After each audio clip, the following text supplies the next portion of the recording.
प्यारे दोस्तों, नमस्कार। आज हम फिर आप लोगों के बीच उपस्थित हैं उसी विषय को लेकर के जो कड़ी दर कड़ी हम आप तक चर्चा के माध्यम से पहुंचा रहे हैं। और चर्चा में मुख्य बिंदु जो हमारे रहते हैं वो रहता है भारतीय ज्ञान परंपरा और उसके आधार। और आज हम जो चर्चा कर रहे हैं आप लोगों के मध्य वो है कि जो ये आधार है इसकी प्रासंगिकता क्या है, जिसमें सबसे पहले हम लोगों ने प्रारंभ किया कि जो हमारी परंपरा है वो सनातन है और वो धर्म आधारित है। और वो धर्म का प्रणयन इस विराट पुरुष ने किया इस प्रकृति में, तो उसमें मानवीय जीवन कैसे रहना चाहिए उस आचार संहिता के बारे में हम लोगों ने बड़े सरल रूप में चर्चा की। और उसके पश्चात हम वेदों की यात्रा से बड़े सरल रूप में संक्षेप में हम आए। उसके बाद हमने वेदांग जो 6 हैं उनकी चर्चा की। तत्पश्चात हमने वेदांत में उपनिषद के बारे में सरल रूप में आपको बताया कि उपनिषद क्या है। इसके साथ साथ एक अलग सेगमेंट भी है, एक अलग कड़ी भी है हमारी भारतीय ज्ञान परंपरा की, जो हमें जानना बहुत ज़रूरी है उस विधा को, उस आधार को। उसमें हमारे पास आते हैं जो हमारे पुराण हैं, जो हमारी स्मृतियां हैं और जो हमारे महाकाव्य हैं। इन आधारों ने भी ये जो 3 चीज़ें मैंने आप लोगों को बताई, पुराण, स्मृतियां और महाकाव्य, इनका भी हमारे भारतीय जीवन में बड़ा महत्वपूर्ण योगदान रहा है। Role of Purana, Smriti and Mahakavya in Indian knowledge tradition, इसमें क्या है, हमारे विद्वानों ने, हमारे आचार्यों ने, हमारे तपस्वियों ने, हमारे शब्द साधकों ने, मैं ये शब्द बार बार प्रयोग करता हूं क्योंकि तप से जो अनुभव मिलता है उसी अनुभव से हम प्रकृति और समाज के लिए देते हैं। यदि प्रकृति हमें देती है तो स्वाभाविक रूप से हम भी प्रकृति को कुछ ना कुछ देते हैं।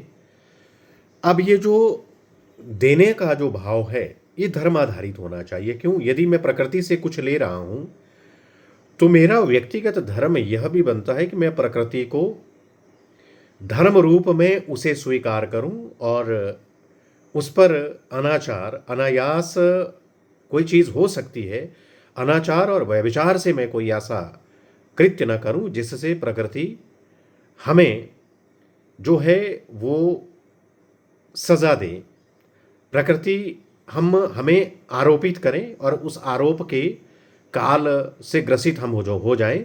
और ये आप लोग आजकल देख भी रहे हैं कि किस प्रकार से हम लोग प्रकृति के उस भयानक रूप से जूझ रहे हैं। तो इसमें पुराणों में कहा है कि जो विद्या है वो क्या है। संस्कृत की कोटेशन में आपको दे रहा हूं, विद्या धर्मेण शोभते। जब धर्म आधारित विद्या हमारे पास आती है, सैद्धांतिक विद्या जब हमारे पास आती है, उस सैद्धांतिकी से हम शोभायमान होते हैं। कहने का अर्थ है कि जो नॉलेज है शाइन्स व्हेन गाइडेड बाय धर्म, ज्ञान तभी हमसे भाषित होगा जब वो गाइडेड किया जाएगा, निर्देशित होगा धर्म के माध्यम से। अब देखिए, धर्म सनातन है। धर्म, फिर मैं आप लोगों को कहना चाहूंगा प्रिय मित्रों, ये जो धर्म है ना, ये रिलीजन नहीं है, धर्म सनातन है। इसके मैंने उदाहरण आप लोगों को दिए, जैसे सूर्य का धर्म प्रकाश है, चंद्रमा का धर्म शीतलता है, पृथ्वी का धर्म जो है वो धारण करना है। वो धारण की अवस्था में रहती है कि हम और आप लोग पृथ्वी में रहते हैं और पृथ्वी फिर भी हमें धारण कर रही है, चाहे हम कितना भी उसे प्रदूषित क्यों ना करें, पृथ्वी फिर भी हमें धारण की उस धर्म अवस्था में रहती है, उस धर्म की अवस्था में रहती है। इसलिए सत्यमेव जयते। जब हमारा ज्ञान धर्म से सुशोभित होता है, फिर सत्य का जो है प्रकाश होता है और उस सत्य से विजय की दिशा प्रारंभ होती है।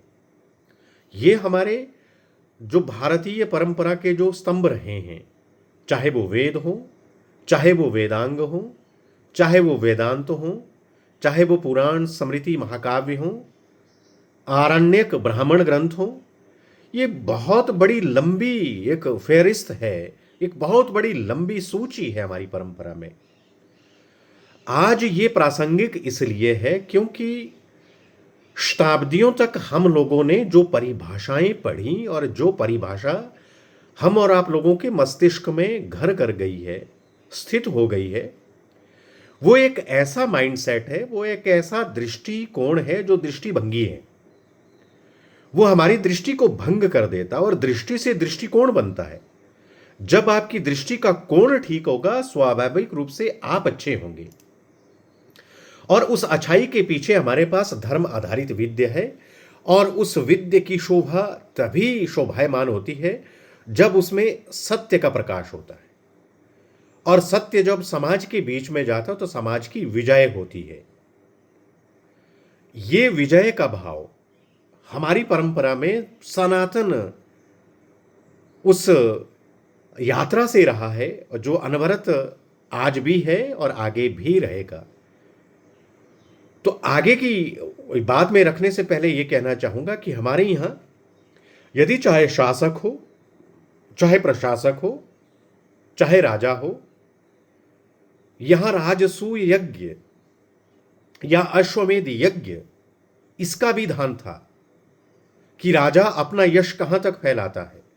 यज्ञ करते थे, यज्ञ करते थे, उसमें पुरोहित के माध्यम से आवाहन किया जाता था। परहित जो रखता है उसे पुरोहित कहते हैं। यह हमारी शब्दावली है भारतवर्ष की।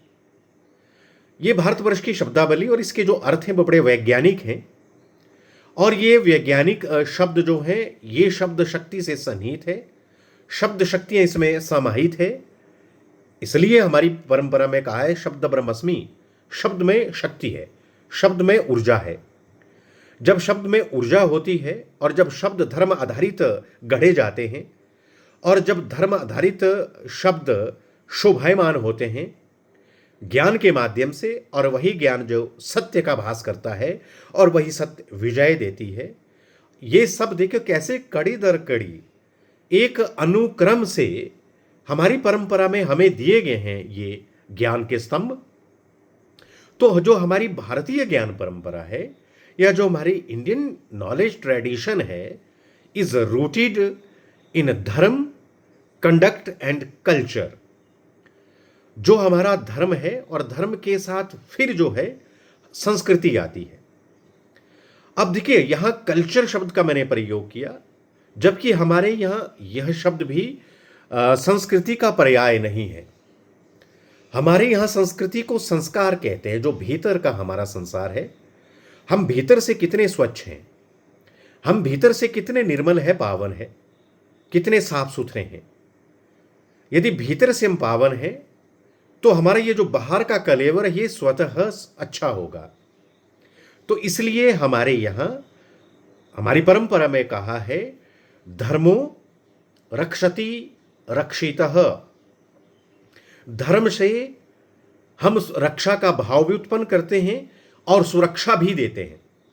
रक्षा से सुरक्षा श्रेष्ठ, जहां वात्सल्य भाव, मैत्री भाव, सौहार्द भाव ये जब रहते हैं तो हम कहते हैं हम सभी मैत्रीवत होकर के, हम सभी समान रूप से एक दूसरे के प्रति जवाबदेह हैं, उत्तरदायी हैं।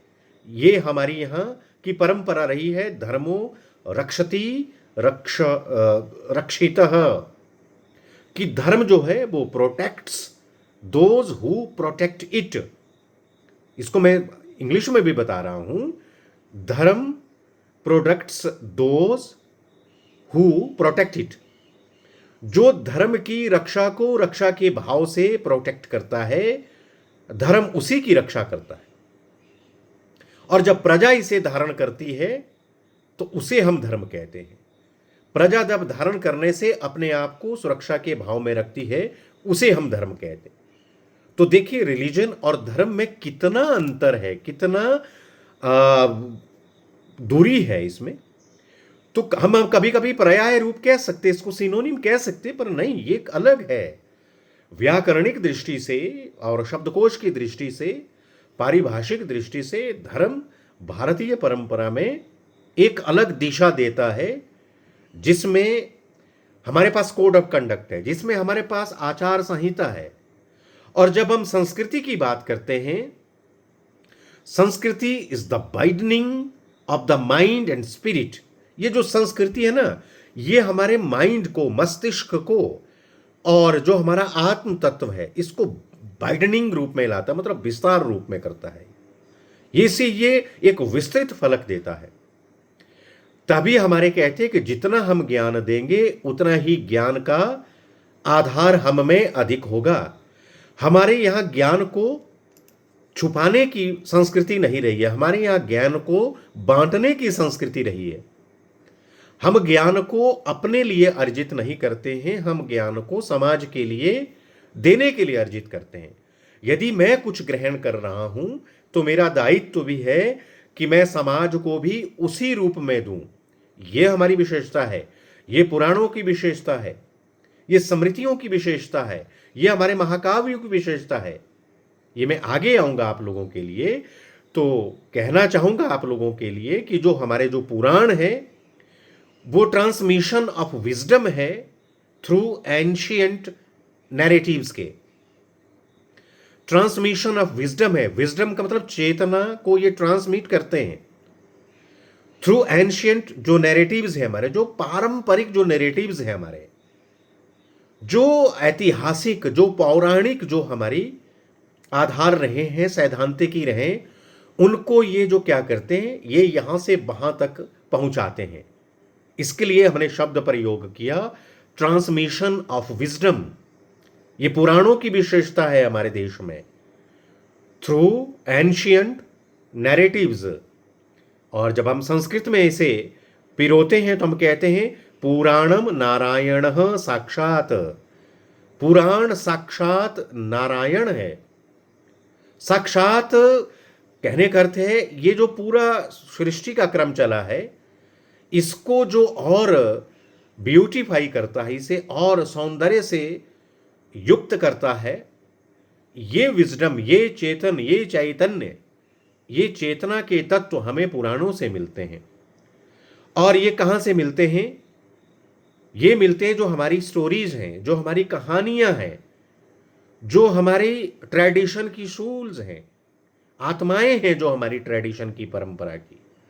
पुराणों में स्टोरीज हैं और वो जो क्या है, वो सूल्स हैं, वो हमारी आत्माएं हैं ट्रेडिशंस की। यदि इसको मैं एक सेंटेंस में बताऊं, स्टोरीज आर द सूल of tradition, ancient wisdom guides present life. और जो पुराणिक जो हमारी जो चेतना है वो आज की जिंदगी को भी जो है निर्देशित करती है। तब से लेकर अब तक हमने अपनी परंपरा को कैसे आत्मसात किया, ये हमें पुराण बताते हैं। इसलिए हमारी भारतीय ज्ञान परंपरा में इन सभी स्तंभों का, जो पिलर्स हैं हमारे नॉलेज के, इनका बड़ा विशेष महत्व है। आप सभी सुखी रहें, स्वस्थ रहें, जहां जहां भी आप हैं, आप वहां ध्यान से अपना जीवन व्यतीत करें। अगले कल हम फिर एक नए विषय के साथ आगे रहेंगे। आपका दिन शुभ रहे। प्रणाम, नमस्कार।